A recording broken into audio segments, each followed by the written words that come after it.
Hello and welcome back to my YouTube channel.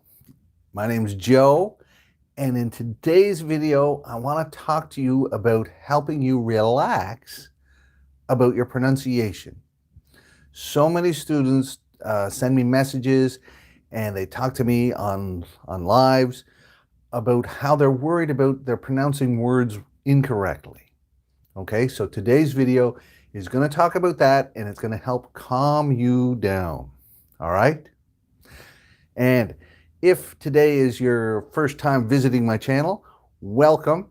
My name is Joe, and I teach English to foreign students at a university in Canada. If you want to improve your English and learn about pronunciation and speaking and reading and grammar, subscribe to my channel and hit that little notification bell down below.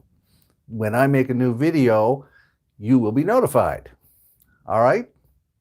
Now let's get to my notes on how I can help you with pronunciation.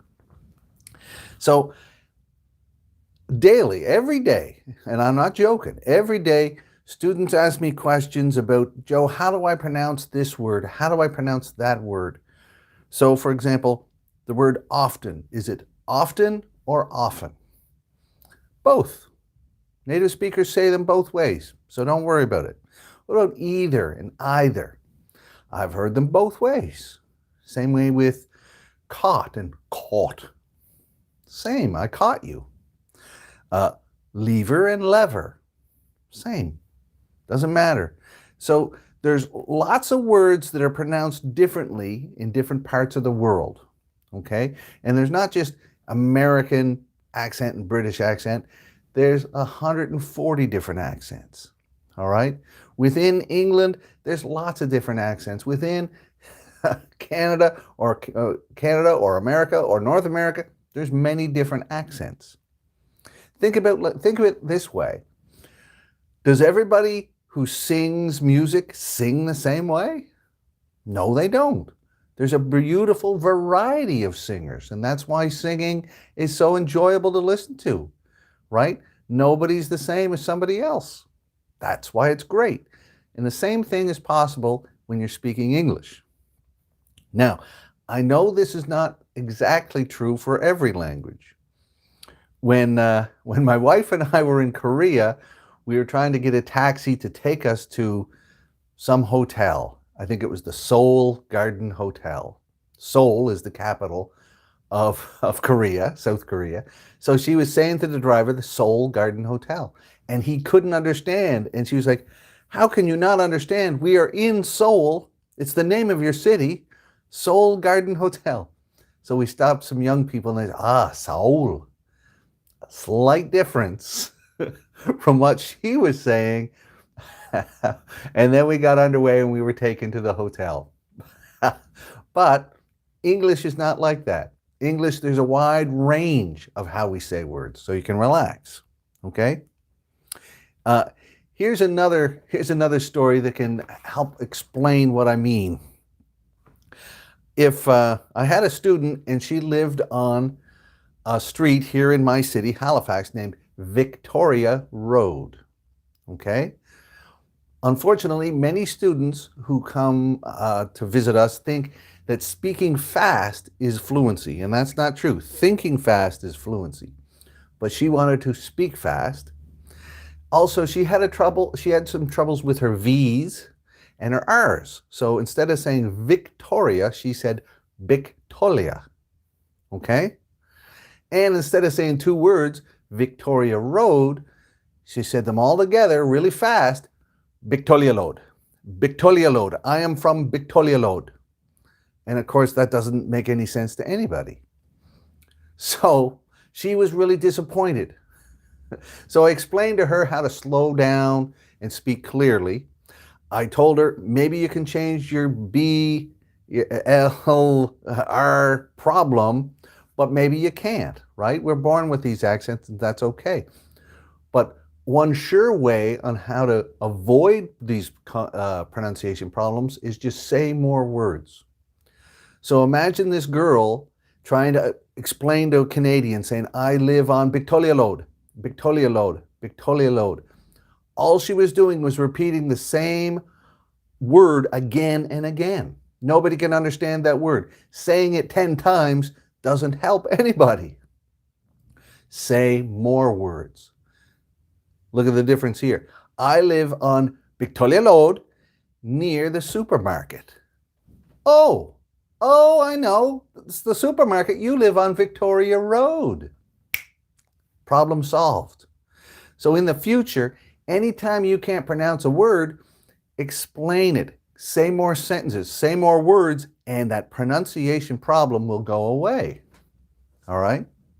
Now, some students will say, but Joe, I want to be perfect. Well, you can be, right? Actors in Hollywood change their accents so they can talk like that. It's hard work, but I'm telling you it's not necessary. You don't have to sound like me. There are 1 billion people who speak English successfully in the world, and they don't sound like me. I'm the only person who sounds like me, right? Okay? So here's another story that I want to talk to you about. English is not a perfect thing. It's not art. It's a tool. And you use it to communicate. Now imagine if I am in your city. Okay? I'm in your city and I break my leg. And you're there. And I say, hey, where's the closest hospital? I need the hospital. And your pronunciation is not great. Instead of saying, it's that way, you say, it that way, that way. I totally understand you, and I thank you very much for helping me. You didn't say that way, my way, with a TH. You said it more like a D. Totally fine. My leg's gonna see a doctor. I'm happy I'm not dead. You helped me with your pronunciation, all right? So what's the opposite of that? When I say, hey, where's the closest hospital? Are you gonna say, just a moment, and then go take a pronunciation class to try and get perfect so you can say it that way? That will make me angry and I wanna punch you in the nose, all right? So I want everybody to just relax about pronunciation, okay? Your pronunciation doesn't have to be the same as mine. And as I said before, think about music, right? There's musicians and singers from your country, and they're beautiful singers. If they sing an English song, it's still beautiful, right? It's not the same way an American or a Canadian singer would sing it or sound exactly, but it doesn't matter. It's still beautiful. It's like comparing two flowers. One's not more beautiful than the other, they're just different. Okay? So so I made this video. I'm going to save it on my YouTube channel for anybody to watch. And the next time I get a student who asks me that, Joe, what's the difference between this and this, how to pronounce this and how to pronounce that, I'm going to send them this video because I really, really want you to relax. English doesn't have to be so difficult and you don't have to suffer, okay? I want you to enjoy learning new things. Studying is kind of boring and hard, but learning is awesome. So I hope this lesson has helped you relax a little bit. Whew. All right? And understand that native speakers, we don't care if you pronounce stuff exactly the way we do. All right? Now, if you're taking an IELTS test or some speaking test like that, the only thing pronunciation has to do is don't interfere with your words. If there's some pronunciation that interferes with words, use other words, right?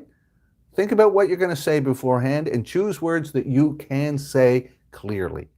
As long as you're clear, you'll get a good mark.